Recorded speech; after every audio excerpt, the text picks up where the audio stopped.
Digitalization has changed both scientific production and scientific communication. In terms of scientific production, we are now able to generate and analyze much bigger datasets than ever before. In terms of scientific communication, it is now possible for researchers to communicate across nations, across disciplines, so much more easily. High-quality digital education means that it's not just seen as a sporadic, isolated activity, but really a cross-cutting theme. For that, all stakeholders need to get together to create the legal, political, and pedagogical infrastructure that's needed to create a beneficial learning environment. In my experience, the move online happened quite smoothly at Hertie. Last year when the pandemic hit, I was still a first-year PhD student, so I had to attend some classes.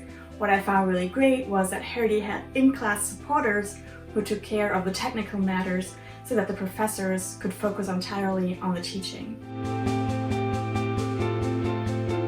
It's easy to neglect the more personal and casual interactions that happen when people come together to learn.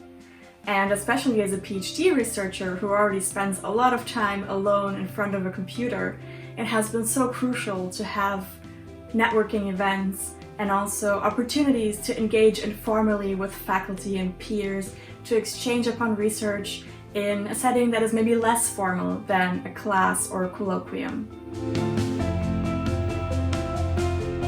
Most of the past year were sort of spent in emergency response mode. So I think now it will be crucial to really sit down and assess what worked well and what maybe didn't work so well in digital education. And then we can identify those elements that we want to keep beyond the coronavirus pandemic. I think in light of the ongoing massification and diversification of higher education, there is definitely much to gain from some more asynchronous learning approaches, for instance, flipped classrooms.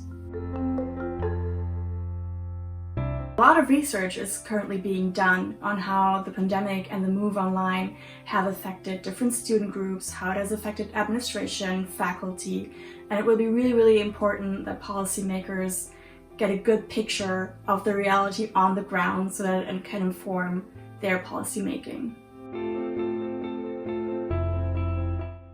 I greatly enjoyed taking part in the CIVICA panel as it provided a low-threshold way of meeting researchers across CIVICA universities who are working on similar topics. And I think outside the panel, it would have been very unlikely that someone with an educational sciences public policy background discusses their work with an economist. And so there's definitely so much to gain from the diversity of perspectives. The benefits of an alliance such as CIVICA is that it brings together perspectives, expertise, and research findings from several different national and organizational perspectives. And I think it's going to be really important that the alliance uses this very special combination of expertise to inform policymaking and to do a lot of outreach events and really work on their public communication strategy. If you're interested in learning more about the challenges and opportunities that come with the digitalization of higher education, register for the CIVICA conference.